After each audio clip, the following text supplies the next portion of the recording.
Has the Finance Minister Arun Jaitley kept that in mind while making this budget? Is it largely targeted at rural India? Something that Arun Jaitley has himself said that it required help, and therefore he has extended the maximum amount of help possible at this juncture to rural India. But let's break down this budget, not just for rural India, but what it means for all of us, for you and me.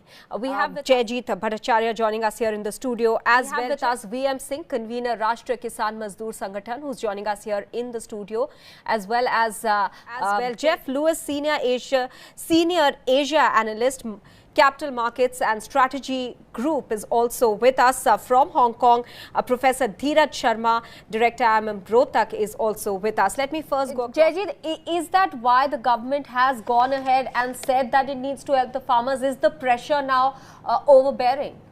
No, I think, as I was saying, let's just look at the economics of the budget. There is a stress in the economy, and all of us have been asking for growth in the economy.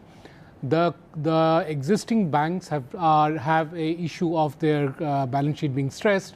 Corporates have an issue of the balance sheet being stressed, and therefore where do we get the demand from? Unless the government starts pumping in money in a manner that you have the impact of that immediately, there will be a problem in the economy. And therefore the best way to do that is to pump in money into the rural economy, and therefore providing the 150% on the input cost becomes a very immediate mechanism of generating the demand, which is why you will see that the stocks of two-wheeler firms and so on have gone up. Job anywhere else. You know, Jaijit, I'm looking at the funds. So I'm trying to put a context to the commitments which have been made by the government. So the government says we will create an additional fund of 1,05,000 crores for SC/STs. Government says we will provide insurance cover to the poorest of the poor 50 crore families, and now word is coming out that they want to do it across India.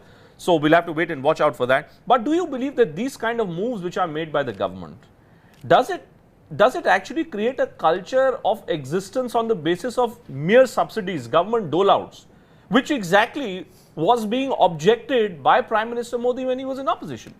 I think if you look at the nuance of what has been said, it has not said that the trillion rupees earmark for SC/STs will be simply given away as entitlements.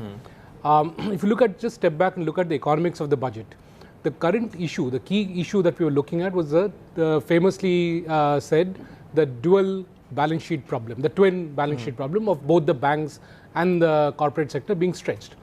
And therefore, where do we get the demand from, where do we get the growth from, and where do we get the jobs from? Unless the government steps in and steps up the public spending, it will not happen. And which is where you see a large amount of public spending being earmarked. But the lag by which that public spending actually has an impact on the economy is quite significant. So if I start building a road now, by the time that money hits the ground and job gets created, at least a year and a half will pass away.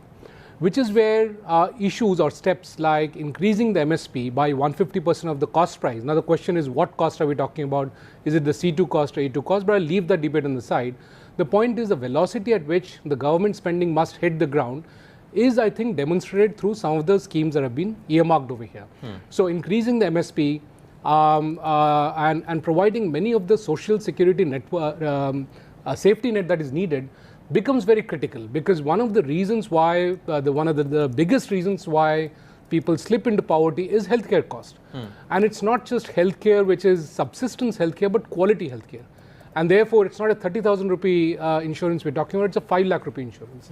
Similarly, when we're talking about education, it's not just another education, another school, but Eklavya schools at the same level as Navodaya schools. So therefore, what are we talking about, Ajay? Before I take a break, you know, the pay commission, first pay commission to 7th pay commission for 2% of the people who are employees. The judges, 200% with arrears for 2 years. Now the MPs. You have to understand this, the farmers have only one commission. That was the National Commission for Farmers. Swaminathan was the chairperson. And it was recommended that from 15th of August 2007, farmers will get 50% more than the production cost. Okay? Now give us arrears. If you're implementing, give us arrears. Then whatever loans that we have incurred today, you'll have to give us much more than that. We are not willing to go, you just keep it all. But it all, have a clean slate, that in future the farmer is not in debt. This is what our demand has been, Right. and this is a very logical demand. If the entire, the farmer feeds the nation, he needs to be respected also. True. You know, at the same time, you just can't do this. I'm giving so much, it's not a soap. I'm giving so much and no more. It is a very clear thing now. 190 organizations have got together and they're putting pressure on the government that you have said this, you jolly well do it.